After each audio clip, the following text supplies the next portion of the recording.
શાળા બાળકો માટે વિકાસનું કેન્દ્ર કહેવામાં આવે છે, જ્યાં બાળકોનું ઘડતર થાય છે, સાચા ખોટાની વધારે સમજ આપવામાં આવે છે અને સાથે જ કંઈક બનવાનું સપનું પણ શાળામાંથી જ આવતું હોય છે. શાળામાં બાળકોને કરાવવામાં આવતી ઇતર પ્રવૃત્તિથી બાળકોમાં રસ પણ વધારે જાગે છે અને કંઈક નવું શીખવાની પણ ધગશ લાગે છે. પણ જો આ જ શાળાઓમાં શિક્ષકોની અછત અનુભવાય ત્યારે બાળકોના શિક્ષણ પર તેની અસર વર્તાય છે અને જે જ્ઞાનની આશા રાખવામાં આવતી હોય છે તે ક્વોલિટી મળતી નથી.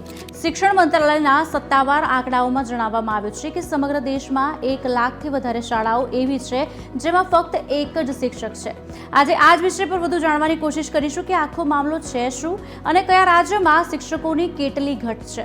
સમગ્ર દેશમાં 1 લાખથી વધારે શાળાઓ એવી છે જેમાં ફક્ત એક જ શિક્ષક છે અને આવી શાળાઓમાં કુલ 33 લાખથી વધુ વિદ્યાર્થીઓ ભણી રહ્યા છે તેમ સત્તાવાર આંકડાઓમાં જણાવવામાં આવી રહ્યું છે. આ આંકડાઓ અનુસાર એક જ શિક્ષક ધરાવતી સૌથી વધુ શાળાઓ આંધ્રપ્રદેશમાં છે. શિક્ષણ મંત્રાલયના આંકડા અનુસાર શૈક્ષણિક વર્ષ 2024-25માં ભારતમાં એક શિક્ષકથી ચાલતી 1,04,125 શાળાઓ છે. એક શિક્ષકથી ચાલતી શાળાઓમાં ભણતા કુલ વિદ્યાર્થીઓની સંખ્યા 33,76,769 છે.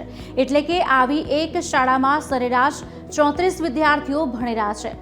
શિક્ષણનો અધિકાર કાયદો 2009 અનુસાર પ્રાથમિક સ્તરે ધોરણ 1 થી 5માં 30 બાળકોએ એક શિક્ષક અને ઉચ્ચતર પ્રાથમિક સ્તરે ધોરણ 6 થી 8માં 35 બાળકોએ એક શિક્ષક ફરજિયાત છે. એક શિક્ષક ધરાવતી સૌથી વધુ શાળાઓ આંધ્રપ્રદેશમાં આવેલી છે. ત્યારબાદ ઉત્તર પ્રદેશ, ઝારખંડ, મહારાષ્ટ્ર, કર્ણાટક અને લક્ષદ્વીપનો ક્રમ આવી રહ્યો છે. ઉત્તર પ્રદેશમાં સૌથી વધુ વિદ્યાર્થીઓ એક શિક્ષક ધરાવતી શાળાઓમાં ભણી રહ્યા છે. ત્યારબાદ ઝારખંડ, પશ્ચિમ બંગાળ અને મધ્યપ્રદેશનો પણ ક્રમ આવી રહ્યો છે. આંકડાઓ અનુસાર શૈક્ષણિક વર્ષ 2022-23માં એક શિક્ષક ધરાવતી શાળાઓની સંખ્યા 1,18,190 હતી, જે શૈક્ષણિક વર્ષ 2023-24માં ઘટીને 1,10,971 થઈ ગઈ.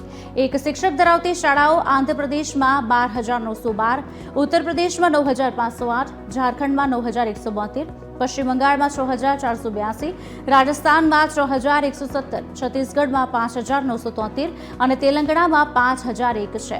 ઉત્તર પ્રદેશમાં એક શિક્ષક ધરાવતી શાળાઓમાં ભણતા વિદ્યાર્થીઓની સંખ્યા 6,24,327 છે. આવી શાળાઓમાં ભણતા વિદ્યાર્થીઓની સંખ્યા ઝારખંડમાં 4,36,480, પશ્ચિમ બંગાળમાં 2,35,494, મધ્યપ્રદેશમાં 2,29,095, કર્ણાટકમાં 2,23,142, આંધ્રપ્રદેશમાં 1,97,113 અને રાજસ્થાનમાં 1,72,071 છે.